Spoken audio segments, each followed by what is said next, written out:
palavra. Eis aí o teu obreiro, ó Deus, usa pela tua infinita misericórdia, Senhor, para transmitir a tua palavra, que é viva, poderosa e eficaz, e ela jamais volta vazio. Tudo coloco diante de ti, prepara cada coração, Senhor, para ouvi-la mesma e colocá-la também em prática. Em nome do teu Filho rogamos e já te agradecemos. Glória a Deus, ao único Deus, a honra, a glória e o louvor para todos sempre. Amém? A paz do Senhor, meus irmãos. Amém, graças a Deus. Abra sua Bíblia, por favor, em Êxodo, capítulo 20. Vamos ler o versículo 3 da palavra do Senhor.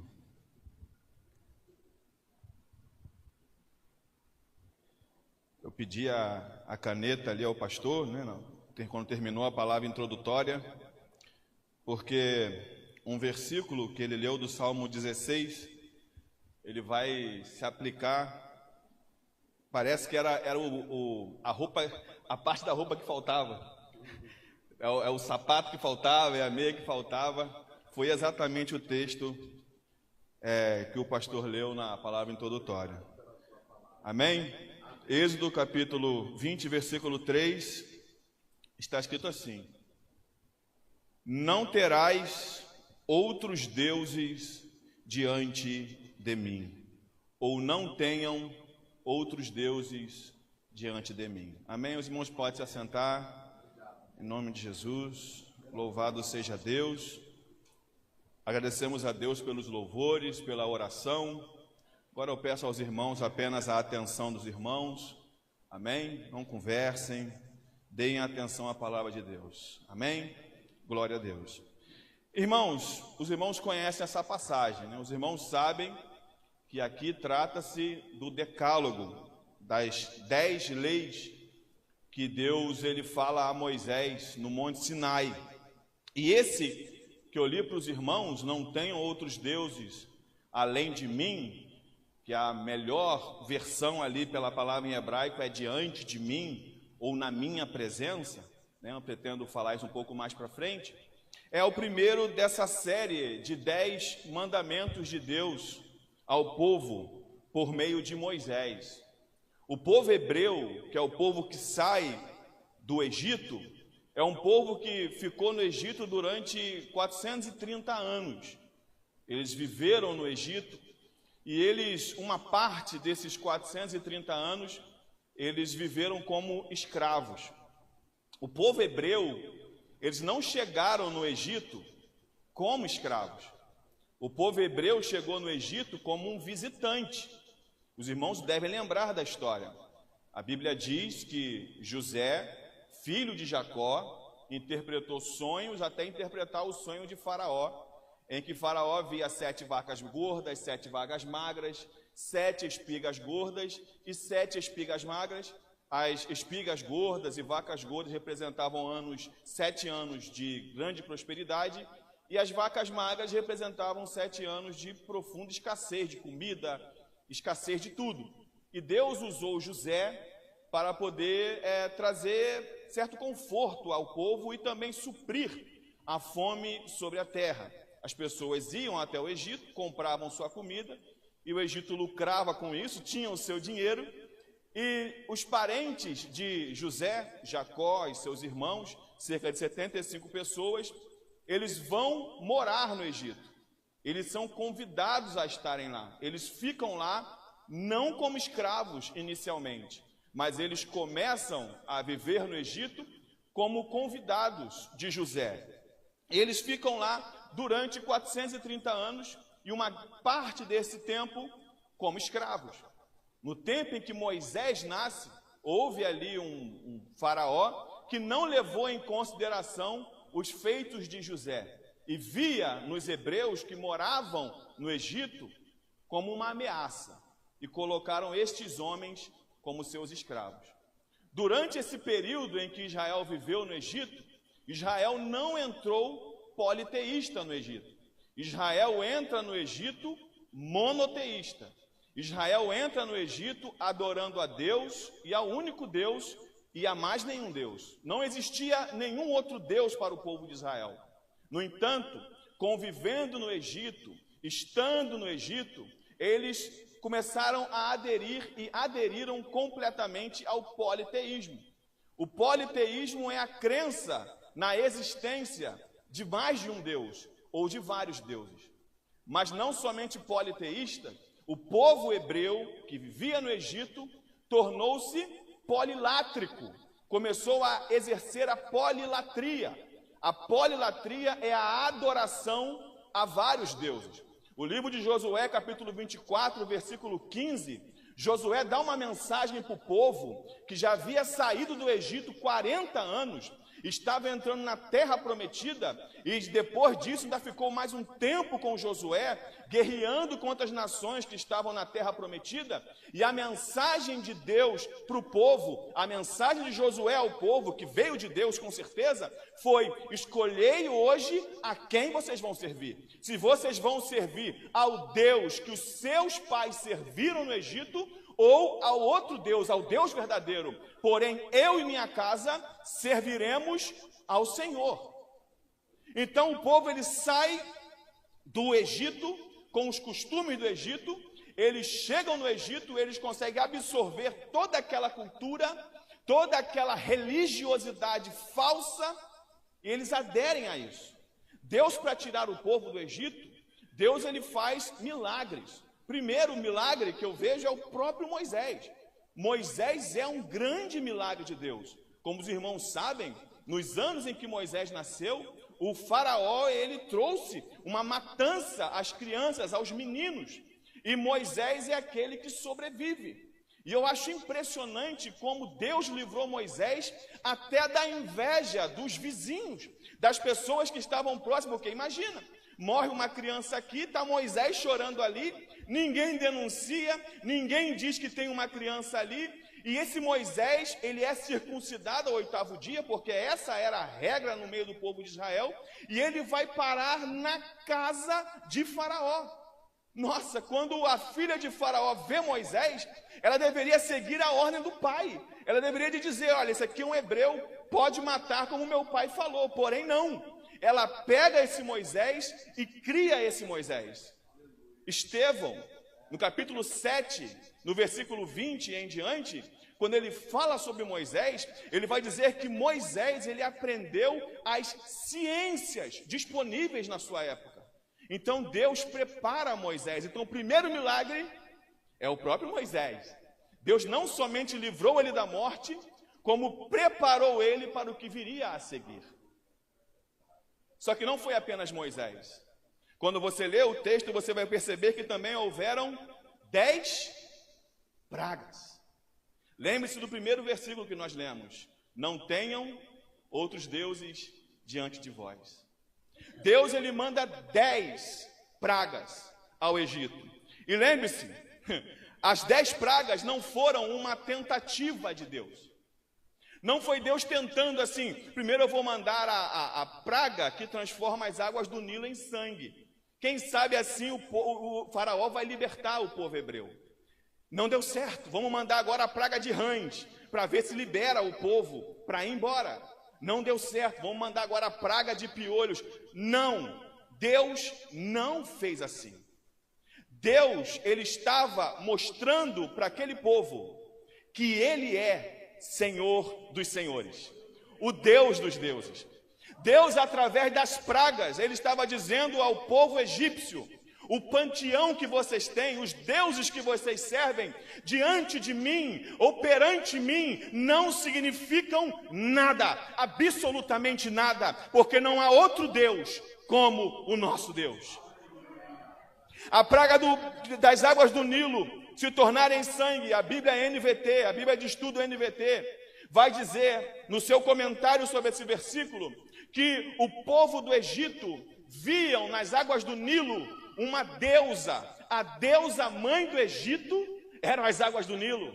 O nome da deusa era Api, a deusa Api, a deusa que eles adoravam, que dava fartura, que dava mantimento, que abriam as portas da prosperidade, que lavava a terra e dava a eles alimento. Porém Deus mostra: não tem deusa Api, não tem deusa mãe, o único Deus que existe sou eu. Não somente isso, a praga de rãs. Os egípcios, eles viam nos anfíbios, que é a rã, no caso, a classe da rã é um dos anfíbios, como um ser espiritual, porque eles conseguiam viver em dois ambientes distintos, ambiente de água, rio, enfim, e também no ambiente seco.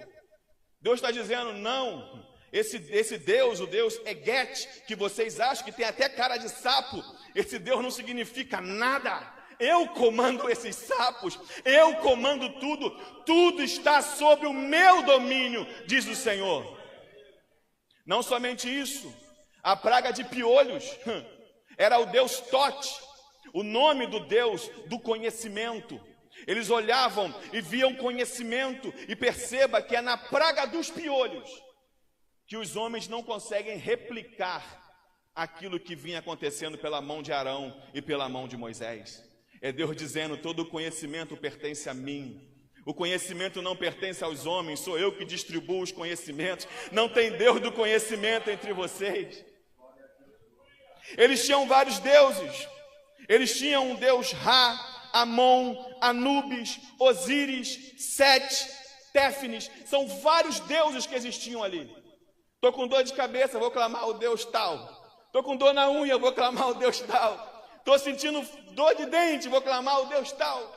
Era assim que funcionava no panteão egípcio. Êxodo capítulo 12, versículo 12. Palavras de Deus. Eu executarei juízo sobre os deuses do Egito. Então a praga não é um capricho de Deus. A praga não é eu vou tentar para ver se dá certo. Não. A praga é Deus mostrando para aquele povo que só Ele é Deus, só Ele é Senhor. Êxodo capítulo 7, versículo 17, Deus diz, eu vou mostrar que eu sou Senhor. Êxodo capítulo 8, versículo 22, todos verão que eu sou o Senhor. Êxodo capítulo 10, versículo 2, mais uma vez provarei que eu sou o Senhor. Então é Deus provando aquele povo, eu sou o Senhor, e fora de mim não há Salvador. A cultura religiosa egípcia estava impregnada no meio do povo. E ela impregnou o povo de Israel ao ponto de Êxodo capítulo 32, o povo de Israel fazer para si um Deus. Fazer para si uma imagem de escultura, pegar seu ouro, sua prata, suas pedras preciosas, sua riqueza e fazer um Deus para adorar. O povo criou para si um Deus. É interessante que a idolatria é algo extremamente pragmático, irmãos. A gente pensa assim ao povo de Israel, mas a idolatria ela é pragmática. As pessoas elas acabam abrindo mão do que está escrito por uma coisa que dá certo ou que deu certo para alguém. No Brasil, em 1889, lá no sertão, em Juazeiro, no Ceará, se não me engano, que é Juazeiro, aonde é? Amém, irmãos? Para lá, né? Então lá para cima, tudo seca, 1889... acabado, não tem o que fazer. Um padre, muito amigo de Lampião, muito amigo de pessoas que não prestam. Afinal de contas, quem lê a história de Lampião sabe como esse homem não prestava. Esse padre, ele fazia cultos.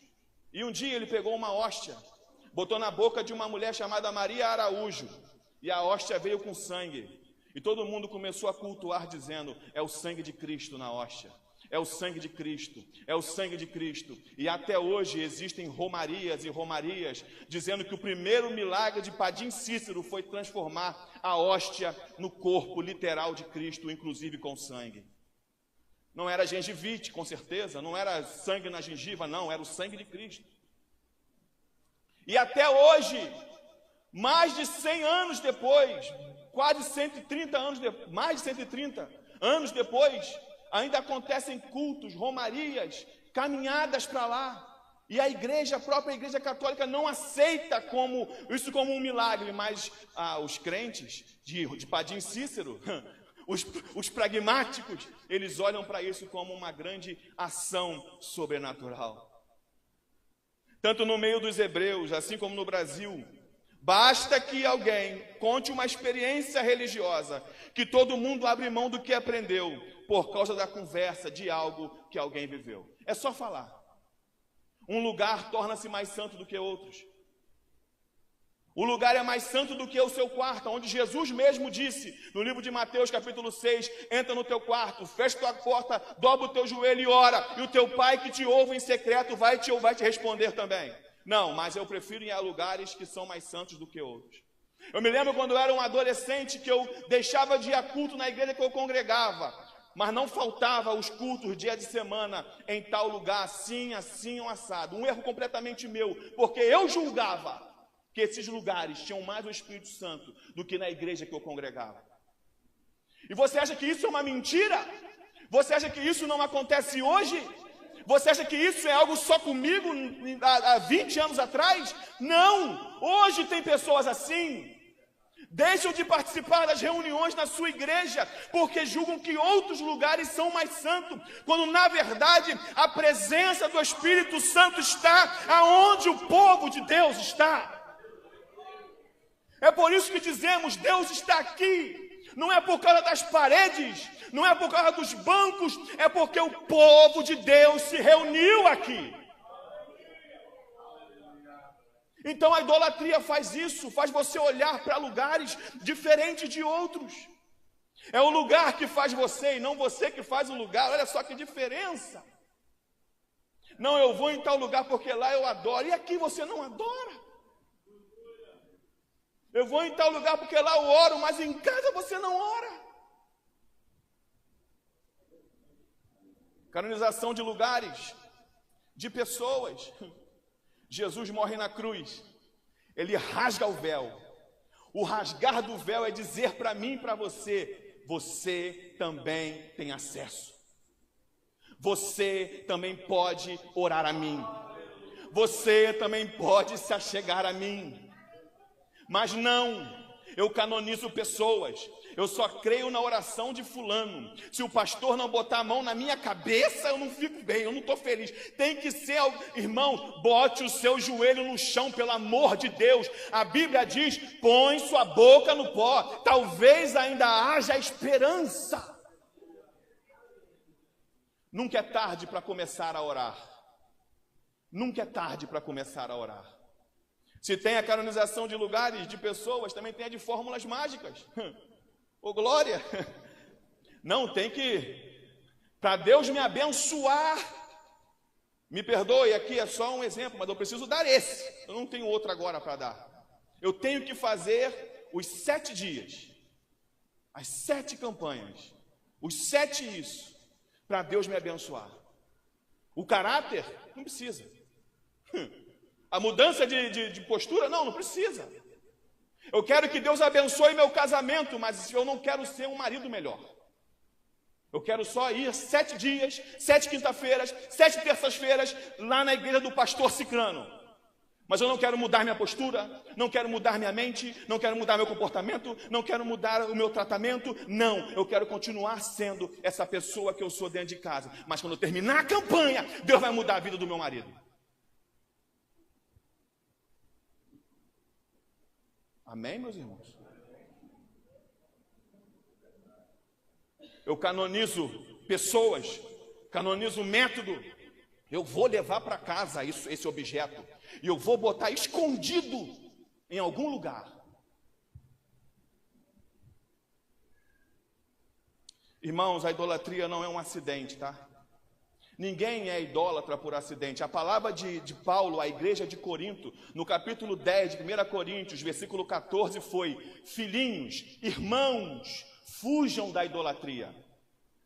A igreja de Corinto não era uma igreja católica. A igreja de Corinto não era uma igreja luterana, que de vez em quando não tem problema com imagem. A igreja de Corinto era uma igreja presidida por Paulo. E a palavra de Paulo à igreja foi: fujam dos ídolos. A idolatria não é algo acidental. Uma coisa só é considerada idolatria quando ela é literalmente feita sabendo que está fazendo.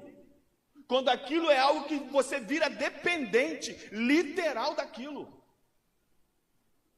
Literalmente idólatra. O coração humano, como disse Calvino, é uma fábrica de ídolos. O coração humano, o meu coração, não estou falando do seu, estou falando do meu coração. É uma fábrica de ídolos. Tudo na vida que colocamos num grau elevado de consideração, num grau tão elevado, ao ponto de Deus ou as coisas de Deus ficarem em segundo plano, é idolatria. Tudo que eu faço, tudo que eu tenho, tudo que eu coloco no meu coração, no mesmo patamar de Deus, ou das coisas de Deus, biblicamente, é idolatria. Versículos, temos alguns. Salmo 119, versículo 173, diz, olha, eu buscarei, Senhor, os teus preceitos. Eu buscarei os teus preceitos. Você lembra o que está escrito em Mateus 6,33? Buscai primeiro o reino dos céus e a sua justiça, e as demais coisas vos serão acrescentadas. Vamos tentar inverter esse versículo, compreender melhor.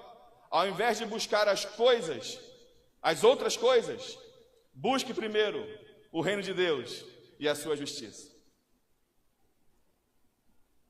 Ô glória! Salmo 27, versículo 4, uma coisa pedi ao Senhor e a buscarei. Carro, moto, avião, não, que eu possa estar na tua casa, que eu possa estar na tua presença, que eu possa estar diante de Deus, diante de ti, na sua casa. Quando eu coloco Deus ou as coisas de Deus em segundo lugar, a Bíblia reconhece isso como idolatria. Mas por que idolatria? Porque tudo que é colocado no lugar de Deus ou acima de Deus, para Deus é uma disputa com Ele.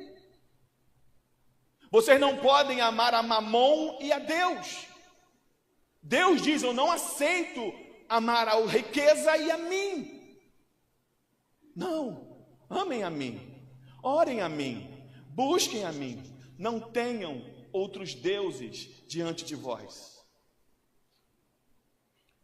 Não dá para desassociar as coisas de Deus, irmãos.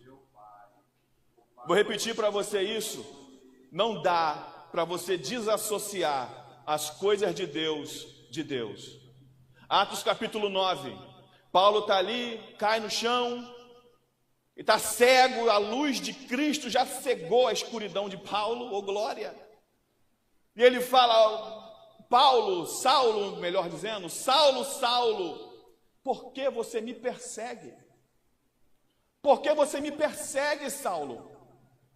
Mas Senhor, eu não estou te perseguindo, eu sequer sei quem tu és, eu não estou te perseguindo. Qual foi a resposta de Cristo para ele, meu irmão? Quando você persegue um destes meus, a mim você persegue. Isso me traz conforto e segurança. Saber que as nossas guerras quem luta é Deus.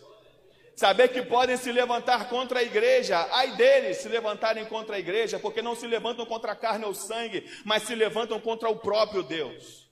Não tem presidente, não tem qualquer tipo de organização no Brasil que possa contra a igreja de Deus, porque é Deus quem a justifica, é Deus quem a sustenta. Louvado seja o nome do Senhor. Deus não é um carente de atenção, meus irmãos. Deus não fica dizendo, não tenham outros deuses diante de mim, porque Deus tem carência de atenção. Não, Deus sabe que a idolatria é um mal, e a idolatria é um mal terrível. Terrível. Os primeiros 4 mandamentos que estão aqui falam sobre o relacionamento com Deus. E cumprir esses mandamentos aponta para um relacionamento saudável, verdadeiro e possível com Deus. O primeiro é: não tenham outro Deus diante de mim. Isso aponta para que você entenda que só existe um único Deus. Ou como o pastor Fabrício sempre fala, e é verdade, Deus é autoexistente. Só existe Deus e mais ninguém. E eu vou mostrar depois na Bíblia, a própria Bíblia dizendo: não existem outros deuses. Só existe um Deus. O segundo, Deus é transcendente. Quando fala não façam imagens de escultura do que está acima do céu e embaixo da terra, é dizendo que não dá para desenhar, moldar Deus. Não tem como, não dá para fazer isso. O terceiro mandamento diz que só Deus pode ser adorado.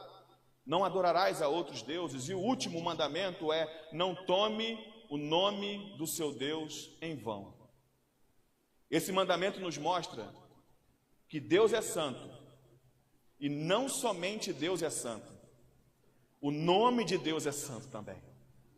E não somente o nome de Deus é santo, mas tudo que é de Deus também deve ser santo. Por isso que ele chama o seu povo de povo santo.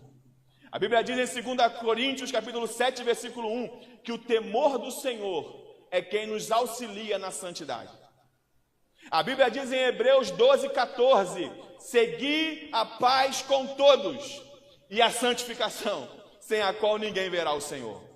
1 Pedro, capítulo 1, versículo 15 e 16, sede santos em toda a vossa maneira de viver. Sede santos, porque o Senhor vosso Deus é santo.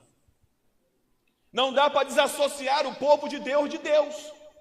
Nós temos que ser santo porque Deus é santo. Qual foi a palavra de Deus? Sede perfeitos como perfeito é o vosso Pai Celeste. Nós temos que olhar para Cristo e vermos nele um molde. E Paulo escreveu isso. 1 Coríntios 11, versículo 1. Sede meus imitadores, como eu sou de Cristo. Efésios 5, versículo 1. Sede imitadores de Deus, como filhos amados. Então não dá para desassociar. Nós temos que olhar para Deus e dizer: eu quero esse caminho de santidade. Porque tudo que nós somos e temos deve se espelhar completamente em Deus e em mais ninguém. Por isso que nós temos que olhar para o Cordeiro de Deus que tira o pecado do mundo. Por isso que nossos olhos devem estar fitos nele, como Hebreus capítulo 12 diz, versículo 2, olhando para Jesus, autor e consumador da fé, que na hora da afronta ele desprezou ela. Ele tinha um alvo, e o nosso alvo é ele. O alvo dele ele já fez, ele já alcançou. Cabe a nós termos ele como alvo, termos ele como molde. E a oração de Jesus para o Pai sempre foi: seja feita a sua vontade, faça a tua vontade. O primeiro mandamento, que é o que nós lemos: não tenham outros deuses diante de mim. Pode botar aqui o versículo, Lucas, por favor? Ele começa com não tenham. E não ter é uma mudança radical. Eu não estou dizendo aqui que ninguém guarde santo em casa. Eu não estou dizendo que ninguém aqui tem imagem de Maria no seu guarda-roupa. Eu estou dizendo que eu vou mostrar e tentar mostrar que hoje existem vários tipos de deuses que nós podemos estar cultivando. E nós temos que olhar para isso como realmente é. Em nome de Jesus. O primeiro mandamento é não tenha. A primeira palavra que eu quero tirar para vocês aqui é não tenha. E isso para mim é uma mudança radical. É Deus dizendo: não é para ter. É como se um guarda dissesse para mim e para você: não pode. E não pode mesmo. Tente entrar num banco, leve as irmãs, que você olha assim, você não vê nenhum tipo de ameaça, né? Vê as irmãs da igreja, a irmã Java lá atrás, não tem nenhum tipo de ameaça. Mas a irmã Java, se ela tentar entrar num banco com um canivete na bolsa, não entra. O guarda vai falar: não pode. É a palavra de Deus para o povo de Israel e para nós: não tenham. E não ter é, não elaborem, não criem, não exportem, não peguem de outro lugar, deuses de outros lugares, e tentem viver isso na vida de vocês. Não façam isso. E qual é o objeto da proibição? Os outros deuses. Não tenham outros deuses diante de mim. Essa é a palavra de Deus para o povo de Israel e para nós também. Qual é a função desses outros deuses? Primeiro, a crença em outros deuses afasta o povo do único Deus. A crença em outros deuses afasta o povo do único Deus. Para que eu vou orar a Deus se Maria me responde mais rápido? Para que eu vou orar a Deus se Santo Antônio me responde mais rápido? Por que eu vou buscar a Deus se eu posso buscar o intermediário entre eu e Jesus entre Deus? E se eu buscar só Deus, Deus não me atende, Jesus não me atende, eu tenho que buscar outra pessoa. Maria é mais amável do que Jesus no catolicismo romano, porque Jesus diz não, você pede a Maria, Maria diz sim, Jesus faz. A frase mais comum no catolicismo é: peça à mãe que o filho atende. Peça à mãe que o filho atende. Existem mais placas em caminhão de Maria do que de Jesus, por que será? Mais milagres por aí de Maria do que de Jesus, por que será? Porque as pessoas veem nos ídolos mais proximidade. O ídolo se parece comigo, está aqui estampado, está moldado. Eu consigo olhar e ver os olhos, ver o pé, ver a mão, ver a roupa, eu consigo ver tudo. E automaticamente as pessoas não oram mais a Deus, não buscam mais a Deus, mas buscam a ídolos. Buscam a pau, a gesso, a pedra, a madeira, mas não buscam o Deus vivo. Jeremias 29:12 diz: vocês devem orar a mim, mas o povo não está orando a ele. O povo está orando a tudo, menos a Deus. Então, crer em outros deuses afastam as pessoas do único e suficiente Deus. Porque eu posso clamar a outros e não clamar a Deus. Segundo, a crença em outros deuses é incredulidade. Porque eu não creio que Deus pode fazer. Mas fulano, cicrano, o santo, beltrano, a fórmula pode. Tem um filme que lançou até o 2 agora, o Alto da Compadecida, se eu não me engano. E eu por acidente, lembrei agora, por acidente vi o final dele em casa. E no final dele é exatamente isso. Está lá acho que é Zé Grilo, João Grilo, não sei, algumas figuras assim. E Jesus já está condenando, o diabo já está acusando. De repente o João Grilo, se eu não me engano, fala: eu tenho a maneira de resolver.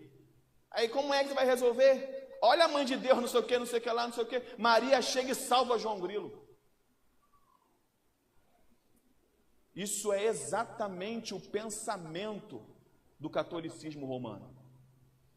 Então é incredulidade na ação do Deus verdadeiro, para credulidade na ação de um ser que com certeza teve o caminho de todos os homens, porque todos pecaram. Terceiro, a crença em outros deuses é uma ilusão. Salmos, número 115, versos 4 e 5. Tem bocas, mas não falam. Tem olhos, mas não veem. Tem mãos, mas não apalpam. De nada servem. Para nada servem. Qual é a importância desses outros deuses, dessas reverências, imagens que são reverenciadas, enfim? É porque quando você fala isso, eles dizem: não, nós não adoramos, mas quando você vê as atitudes, são atitudes de adoração. Qual é a importância? Para nós, nenhuma. Para mim, nenhuma. A não ser para aqueles que colocam em outro patamar, no patamar de deuses.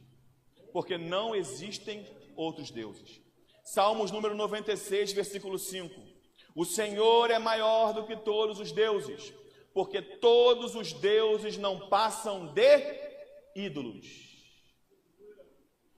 Qual é a definição de ídolo? É tudo aquilo que eu posso manipular. ou por tudo aquilo que eu sou manipulado. Um ídolo eu consigo martelar ali e fazer um.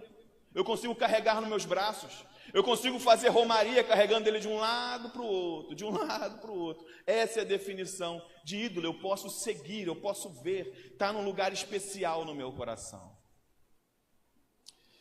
Não existem outros deuses. E detalhe, Gálatas 5,19, Paulo está falando a crentes. Ô glória! Paulo está falando aos irmãos da Galácia. E ele coloca a idolatria no patamar de obras da carne. Paulo está dizendo para os irmãos da Galácia que idolatria é uma compulsão carnal. É por isso que eu digo para vocês que essa mensagem deve ser pregada na igreja, para crentes igual eu e você. Porque a idolatria é uma compulsão da carne. A idolatria não é um acidente, todos nós somos instigados a sermos idólatras todos os dias. E nós temos que todos os dias nos colocar diante de Deus e orar a Deus e dizer: Senhor, não permita que eu coloque nada no seu lugar. Não permita que eu coloque a minha própria vida no lugar de Deus. Não permita que eu coloque a minha família no lugar de Deus, os meus filhos no lugar de Deus, a minha esposa no lugar de Deus. Não permita que eu faça isso, porque nós somos tentados a fazer isso todos os dias. Não permita que eu coloque o meu trabalho na frente do Senhor. Não permita que eu coloque as minhas vontades na frente do Senhor, os meus projetos pessoais na frente do Senhor, ao ponto de eu abrir mão de te buscar como eu acho que eu devo te buscar, porque eu sou mais apegado aos meus projetos, às minhas coisas, do que eu tenho sido para o Senhor. Êxodo capítulo 20, versículo 3: não tenham outros deuses diante de mim. Aleluia. Quando olhamos para o Velho Testamento, nós vemos a idolatria no modo mais rústico. Lá você vê Baal, lá você vê Azera, lá você vê Astarote, pessoal dobrando o joelho, se entregando, morrendo, sacrificando. Mas também Ezequiel capítulo 14, versículo 3, fala de ídolos do coração, ídolos guardados no coração. No Novo Testamento você não vê Israel se dobrando perante imagens, porque durante os 70 anos de cativeiro, Deus tirou isso no meio do povo. A idolatria a imagens, a idolatria a ídolos, postes, entre outras coisas. Deus tirou isso do coração do povo. O povo não era mais idólatra, o povo entendeu que só Deus podia livrar eles do cativeiro. Mas no Novo Testamento aparecem as idolatrias do coração. No Novo Testamento, ele fala para os crentes: fujam dos ídolos. No Novo Testamento, o que Deus tem para os crentes é: vigiem o coração de vocês, guardem o coração de vocês. O coração de vocês não pode se entregar às vontades de vocês. Não ameis o mundo, nem as coisas que no mundo há, porque se alguém amar o mundo, o amor do Pai não está nele. Porque o mundo passa, é concupiscência da carne, concupiscência dos olhos, a soberba da vida, não vem do Pai, mas do mundo. 1 João capítulo 2, versículo 15, 16. Então essa é a ideia que ele fala para o povo. E como o primeiro mandamento ele pode se aplicar à igreja de Cristo, já que esse primeiro mandamento aparece no Novo Testamento várias vezes. O próprio Jesus disse, quando foi indagado: mestre, qual é o maior dos mandamentos? Ama o Senhor teu Deus de todo o teu coração, de toda a tua alma, de todo o teu entendimento, com todas as tuas forças. Não tenham outros deuses além de mim. E isso se aplica a nós, ou foi uma informação que já perdeu a validade, como muitas pessoas opositoras do cristianismo dizem? Não, o Velho Testamento perdeu a validade. Nós hoje é só Novo Testamento, é só os evangelhos, não precisamos mais do Antigo Testamento. Mentira! Porque todo o Antigo Testamento é confirmado no Novo Testamento. Inclusive quando diz que Jesus é o nosso descanso, o sábado eterno é Cristo Jesus o Senhor. Então vale para nós, sim, esse mandamento vale para nós. Porque Romanos 15, versículo 4 diz: o que foi escrito há muito tempo atrás, para o nosso ensino foi escrito. Então vale para nós. E o que podemos fazer com esse mandamento? Primeiro, todas as religiões, seitas, filosofias ou qualquer outra coisa em que o seu participante tenha que orar, cantar, fazer passeata, se consagrar a algo ou alguém que não seja Deus, está errado. Não, nós vamos fazer aqui uma passeata em homenagem a Cicrano. Você vai orar? Vou. Vai cantar? Vou. Está errado. Quantas canções não existem para imagens? Quantas canções não existem para deuses, sei lá como eles querem chamar, para diabos? E as pessoas cantam e dizem: Deus está também com a gente. Não está. Porque a Bíblia me mostra que não está. Deus não divide sua glória com ninguém. Isaías 42, 8 diz isso: eu não divido a minha glória com ninguém, nem meus louvores eu dou a imagem de escultura. Tem um louvor que diz: não existe nada que não passe por ela, não existe nada que não saia dela. Dela quem? Ela mesma. A centralidade do culto não é Cristo. Está errado. E nós não temos que ter filtro para falar no que cremos. Não temos. Mesmo que perdamos amigos. Mas vale ganhar Cristo do que ganhar o mundo, do que ganhar pessoas. Segundo, o primeiro critério para ser povo de Deus é o reconhecimento que só existe um único Deus. Só Deus e mais ninguém. Não se engane, Deus nunca vai decepcionar você. Mesmo que você não entenda a perda, mesmo que você não entenda o processo, saiba que o futuro e o presente para Deus não tem diferença alguma. Deus sabe o que vai acontecer daqui a 30, 40, 50 anos. E você nem lá está, mas Ele já sabe o que vai acontecer. Então até mesmo o que é difícil, aquilo que nós não temos resposta, porque nós não temos resposta para tudo. Mas até daquilo que não temos resposta, nós devemos crer no Deus que sabe todas as coisas. Deus sabe, não é um acerto, não é uma tentativa, não é uma aposta de Deus, é uma certeza, Ele sabe de tudo. Eu não estou entendendo isso hoje, eu não estou entendendo isso agora. Eu não estou entendendo esse sofrimento, eu não estou entendendo essa perda, eu não estou entendendo esse processo. João capítulo 13, Jesus falou para os seus discípulos: o que eu faço agora você não entende, mas vocês vão entender depois. Quando vier o que é perfeito, irmãos, o que é imperfeito vai desaparecer. Isso será na glória. Terceiro, o pecado contra esse mandamento é dar à criatura ou objeto a honra que deve ser dado somente a Deus. Geralmente quando falamos nisso, quando falamos sobre outros deuses, sobre dar mais valor a outras coisas do que a Deus, geralmente nós falamos de você não pode mais amar, como a Bíblia mesmo diz, e não está errado, né? Porque aquele que coloca, em Mateus capítulo 10, aquele que coloca sua mãe, seu filho, acima de mim, não é digno de mim, disse o próprio Jesus. Então nós falamos disso, pensamos logo nisso. Mas tem um livro que eu achei muito interessante, inclusive eu estava lendo agora, tem 2 dias, um comentário sobre esse versículo, de Mateus Henry. E ele fala o seguinte, que comentando esse mandamento, eu achei isso espetacular. Ele disse o seguinte, que o orgulho tem um Deus, e o nome do Deus orgulho é ego.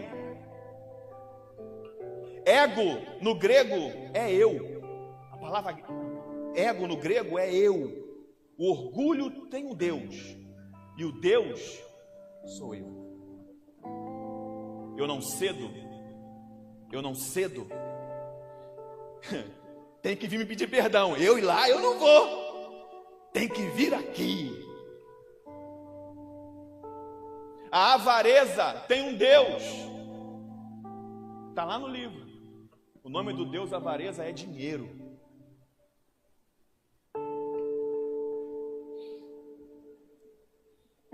Qualquer coisa que influencia negativamente sua vida com Deus, e você ou eu não conseguimos largar ou administrar de maneira em que Deus se agrade, é um Deus para nós. Não tenham outros deuses diante de mim. Eu sei que nessa hora alguns irmãos eles vão fazer vão pensar, né? Não, mas eu não tenho isso não, Marcelo. Você está falando coisa que já está passando dos limites aí. Eu não tenho isso não. Eu não tenho outros deuses diante de mim não. Se o versículo terminasse com não tenham outros deuses, aí estaria certo. Você poderia falar e estava tudo resolvido. Só que o versículo, pode botar de novo aqui, Lucas. O versículo não diz só não tenham outros deuses. O versículo, ele pode botar aqui, por favor, Lucas. Ele diz o seguinte: não tenham outros deuses diante de mim. Diante de mim. A palavra para diante de mim é alpanai. No hebraico, alpanai significa na minha face, na minha presença. Não tenham outros deuses diante de mim. Quem avalia não é você. Quem avalia se isso é um Deus ou não, se isso está atrapalhando sua vida espiritual ou não, não é você, não sou eu. É Deus quem julga todas as coisas. E é Deus quem sabe até onde Ele é prioridade na sua vida. É Deus quem sabe até onde Ele é prioridade na minha vida. É Deus quem olha para mim quando eu coloco as coisas dele em segundo plano e eu procuro justificar isso. Eu procuro uma resposta para isso. E isso é normal, irmãos. Você vai tentar se justificar mesmo. Eu também vou. Não tem nenhum super-homem, super-herói aqui em cima. A questão não é essa. A questão é que as nossas palavras vão muito além em Deus. Deus conhece as intenções do coração. Você pode chegar e justificar alguma coisa, por exemplo, para o pastor. Você pode justificar alguma coisa para o seu dirigente de departamento. Você pode justificar alguma coisa. Você pode fazer isso. E você vai fazer isso. Só que quem julga isso é Deus, irmãos. E Ele sabe se isso é ou não é colocar um Deus diante dEle. É Ele quem julga todas as coisas. Ele é o justo juiz. As minhas desculpas não servem para Deus. Eu chegar para Deus e dar uma desculpa para Ele não vai servir. Ele vai olhar para mim e vai dizer: Marcelo, eu conheço o seu coração, Marcelo. E eu sei que você não deixou de fazer, não foi porque você tinha um compromisso muito sério. Você não fez porque você não quis. Você não fez porque você arrumou uma outra coisa para você. Meus irmãos, pelo amor de Deus, é Deus dando uma ordem para o povo de Israel e dando uma ordem para nós como igreja. Não coloquem nada diante de mim. Não coloquem outros deuses diante de mim. Reflitam sobre o que vocês têm feito. Reflitam. Porque no final das contas, Deus sabe. Deus conhece. No final das contas, nada está obscuro a Ele. A Bíblia diz que todas as coisas são nuas e patentes diante dos seus olhos. Eu posso chegar e dizer, não, eu estou passando mal. Só que se fosse ir para o trabalho, se passar mal não atrapalhava. Não, eu tô com algum problema. Só que esse problema deveria te impulsionar a buscar a Deus e não a se afastar dele. Não coloquem outros deuses diante de mim. Esse mandamento não é uma palavra arbitrária de Deus, é uma palavra amorosa. Porque Deus sabe que qualquer outra coisa colocada à frente dele na sua vida e não ele, vai matar você, espiritualmente falando, e por vezes materialmente falando também.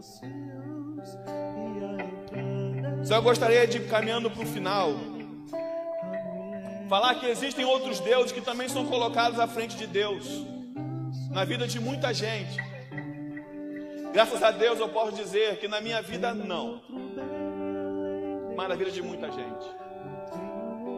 São pessoas que deixam de se relacionar com Deus por causa de mágoas, tristezas, dores, desilusões, e colocam tudo isso no patamar de Deus na sua vida e não conseguem mais se relacionar com Deus. Colocam suas tristezas, suas desilusões, seus traumas em algum momento da vida e não conseguem se envolver com as coisas de Deus. Parece que Deus não tem poder de arrancar esse mal do coração, essa mágoa daí. Não perdoa, por isso não se envolve com as coisas de Deus. Transforma a falta de perdão num grande Deus e não permite que você se envolva mais com Deus. Vai e perdoe. Abra o seu coração, se liberte dessa mágoa. Eu creio num Deus poderoso para arrancar a mágoa. Eu creio num Deus poderoso para arrancar a tristeza, as desilusões do passado, os pensamentos de 20, 30 anos atrás que ainda atrapalham você de ser um servo atuante na obra do Senhor. São deuses que cultivamos em nossos corações. Eu ainda me lembro dos erros de 20 anos atrás. Então hoje eu não posso fazer a obra, não posso fazer tal coisa. Deus já te perdoou. Você é que tem que se perdoar agora.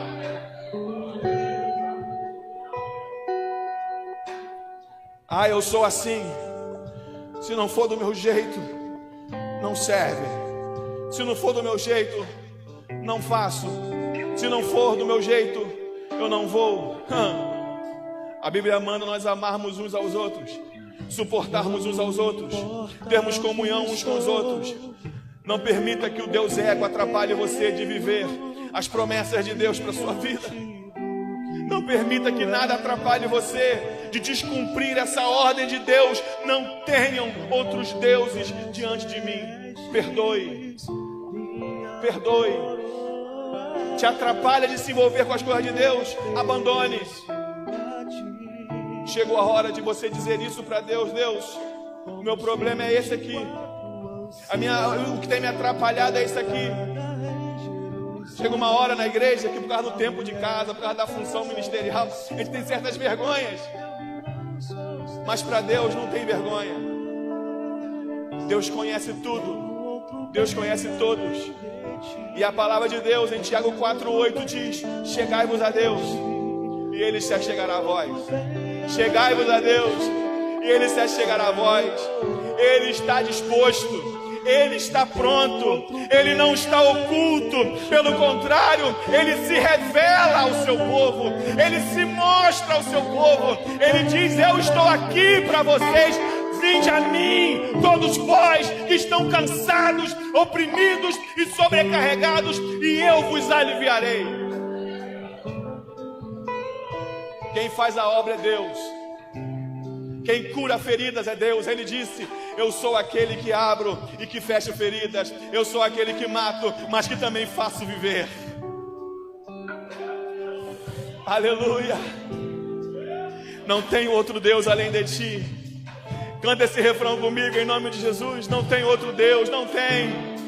Não tem um outro Deus além de ti. Não tem um outro Deus além de ti.